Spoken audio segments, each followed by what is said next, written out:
Good evening, Ron. Thank Hi. you very much for all three for seminars. Wonderful, thank you. My question is that you said that you had the blood of our Lord examined by the Israelis. That's correct. What was their determination of that? Okay.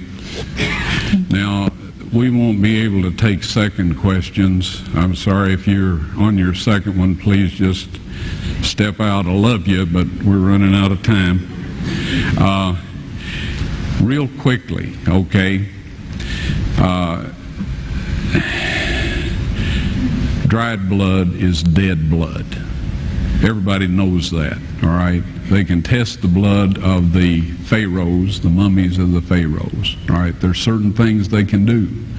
They cannot get a chromosome count by any method I'm familiar with, all right? Things keep changing. I don't profess to know everything. However, there's no way I know that you can get a chromosome count out of dead blood. You can get a DNA and some other things, but not a chromosome count, all right? That's done by living white blood cells.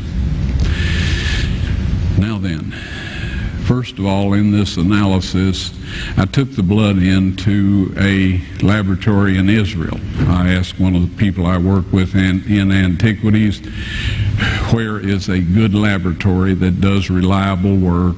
And they said, such and such, such and such. I took it. I just said, please examine this blood and tell me what you can tell me about it. All right? They said, well, look, we're going to reconstitute it. We're going to put it in normal saline and keep it at body temperature for 72 hours with gentle swirling. All right? That's their business. That's great. I said, now I want to be there when you check it out. They said, fine. So I was back. They checked it out. I said, now, they said it's human blood. We can tell that. They did whatever tests they need to do.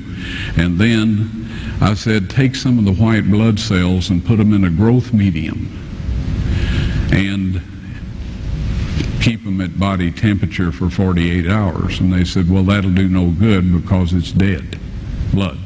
I said, would you please do that for me? And they said, okay, we'll do it. So anyway, I said, I want to be there when you take it out and examine it. So I was back there. They took it out, examined it under a microscope, and the one technician called the other one over there, and then they called the boss over there, and they were talking Hebrew a mile a minute there for a little bit, and they looked at me and they said, Mr. Wyatt, this human blood only has 24 chromosomes in it.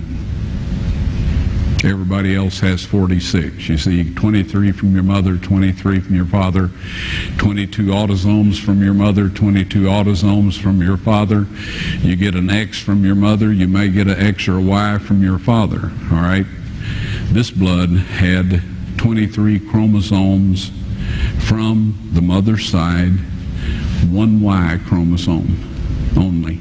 You see, the child could not have developed if they hadn't had the autosomes from the mother. So all of his physical characteristics were determined by his mother's side of the family, her autosomes. His maleness was determined by this one Y that came from a source, not a human male. Then they said, this blood is alive. And then they said, whose blood is this?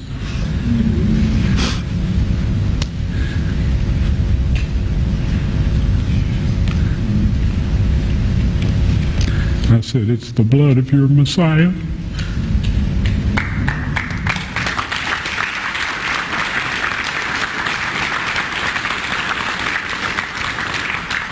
And I assure you, those men's lives have changed.